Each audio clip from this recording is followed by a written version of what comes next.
and philosopher. I went and sat in on one of his speakings not long ago, and my brain is still itching. This guy totally freaked me out and a whole bunch of other people with the stuff he said. Did you send me a biography, man? It was the old one. I said, can you use my old one? You can just make it up. It doesn't matter. I was just making it up. Let me tell you something. I don't see him often enough. Probably none of you will. And that's one of the greatest things about him. He's slippery, he's elusive, and he leaves you wanting more. That's how I feel about this guy. And not only those things, but this guy raps too. He drops over beats, he knows hip-hop culture, he quotes Rosa Parks.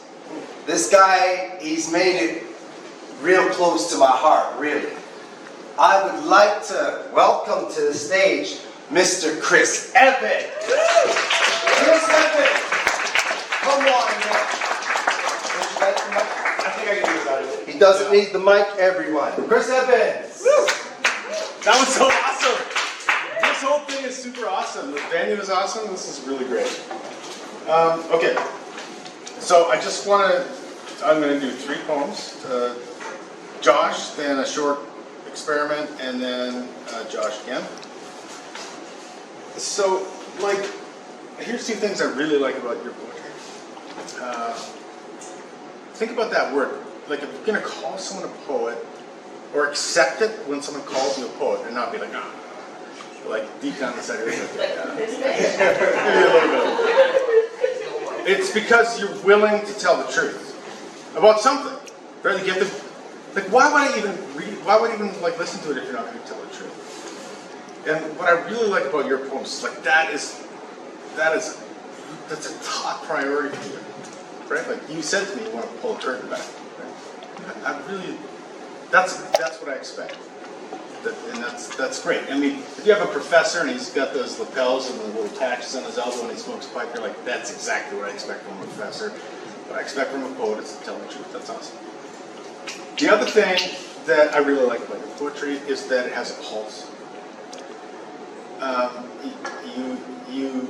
You respect the meter, and you present rhymes, not relentlessly, but you present rhymes like a handrail. I can follow through it. It's life, and you'll notice all the poets do it. Whether they have like an explicit rhythmic style or not, it has a pulse. It's why you're listening. Even a sentence, right? It comes to you as a cluster of words that you can understand in a chunk. You chunk your stuff on purpose. I really like it's part of your stuff. Okay, so sorry I'm talking so much. I'm just excited, and plus my own poem is short. So. Okay, so I did bring this speaker because I've got this thing for rhythm right now. Speaking of pulses, that's where I'm at. And what I want for a poet is just for them to tell me where they're at right now. And where I'm at with poetry is just with the rhythm. That's what I'm doing right now. I'm just checking to make sure this works. Hold on, please work. Okay, great. I just want to know it's connected. But the first one I'm going to do without any music. I hope it's okay. Anyone else has had music. This is Josh's poem. It's called One in a Row. So when you listen to it, I'd like you to imagine some beat in your head. Pick your own. I'll have others for you later. One in a row again. The bottle stands there, mocking me, perched precariously on the nightstand, dangerously close to the edge. It mocks me. As if it were a childhood friend, standing above the cool, refreshing water, daring to jump off the edge. The disappointment oozes like molasses from my soul. I sit on the edge of the bed, grabbing the carpet with scrunched up toes. My right knee bounces as I sway on the side of the bed, the rhythm that is foggily pounding inside my head. I know last night was wrong, but I couldn't take it any longer. The demon's itch, which had been building for weeks inside my skin, was threatening to take over and devour from within whatever little speck of normalcy was left. I had to scratch it. I had to release those demons for one night. Most people don't understand just how exhausting it is to fight back those demons every minute, every hour, every day. Never letting your guard down or they will swoop you right away. I had to quench that thirst for everything to be numb and everything to not matter.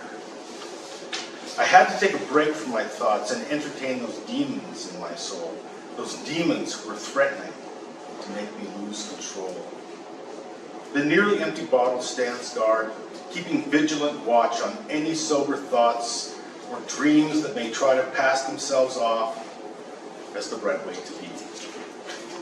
For the addiction knows that it's at war with a mind that is struggling to break free, a mind that knows there is a better world and life out there for me.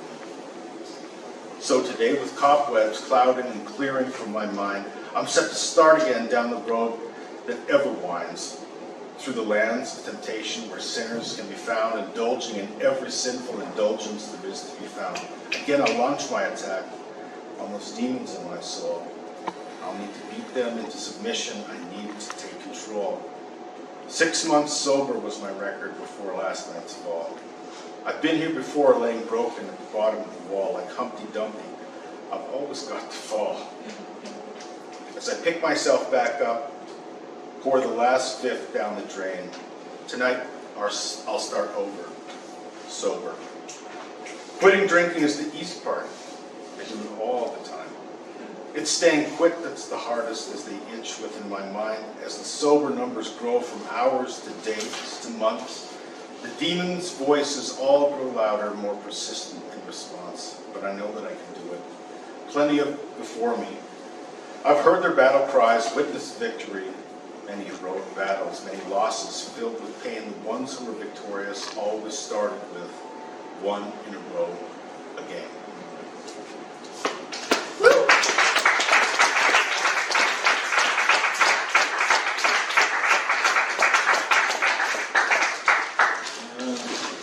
Okay, this is silly. So it's a fooling around with rhythm. So let's just I'll give you a quick synopsis here. It is 80s themed. I was just trying to rhyme the word orange a bunch of times, actually, is where it started. I get mad that I forget the rhymes that I wrote with orange. I wish I had a time machine. I steal someone's time machine. I get arrested by the time cops, smoking a joint, playing video games in the 80s.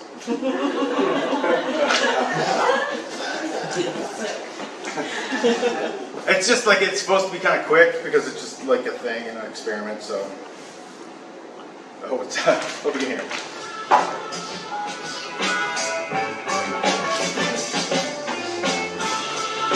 I got born again. It's torture and hell, but if I thought it would help, I'd be born again instead of finding foraging. In my storage bins, I'm digging for more lines to rhyme with oranges. It isn't important. But if I could find a way back in time, I'm pretty sure that I could make some more of them. And plus, my neighbor next door, he's got this 82 DeLorean, it's hidden in his shed behind these 4-inch door hinges, and so I broke in.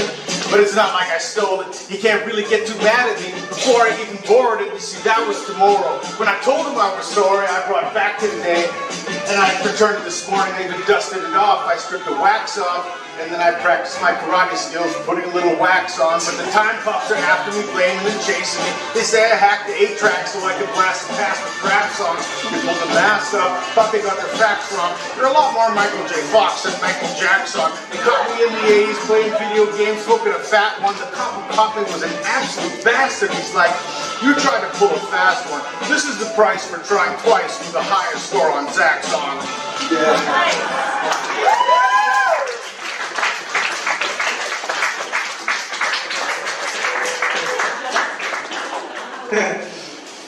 Okay.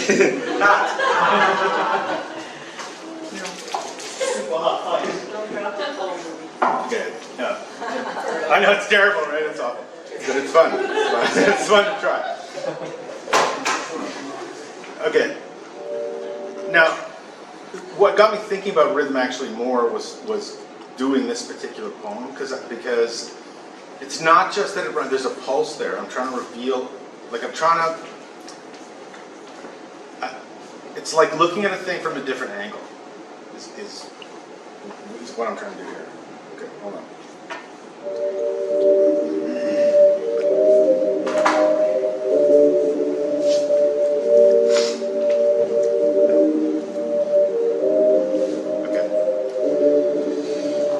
I was feeling pretty shitty as I scooted down the street. On my way to the corner pub where a friend I was to meet, I clicked and clacked along the sidewalk. The wind was bitter cold, warmed my hands inside my pocket. It was a windy 10 below.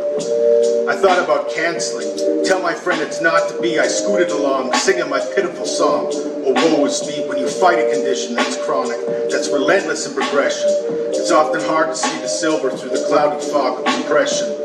My legs began to bounce and spasm. My MS was kicking in. As I got to the pub on the frozen corner, I waited for my friend. I thought about how tough it is, living my disabled life. How hard it is on my kids. How hard it is on my wife. I ordered up a Richards, transferred to a corner booth. I was drowning in self-pity, thinking back to my youth. Remembering my younger self, the one who could do anything. The one who didn't have MS, fucking up everything. I was feeling pretty down, sinking lower all the time. Even a good visit didn't help from that friend of mine. Nobody has it worse than me. My life is so unfair. As I got home, that's what I was thinking as I plopped down in my chair. My muscles spasmed once again, each one from head to toe, stiff as a rock and all locked up. My brain had lost all control. My legs began cramping as the MS took its hold.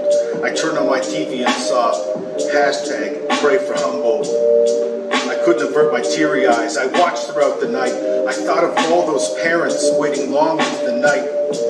They were headed to watch a career highlight. But most of those young men headed for the playoff game in the town of Middlewind.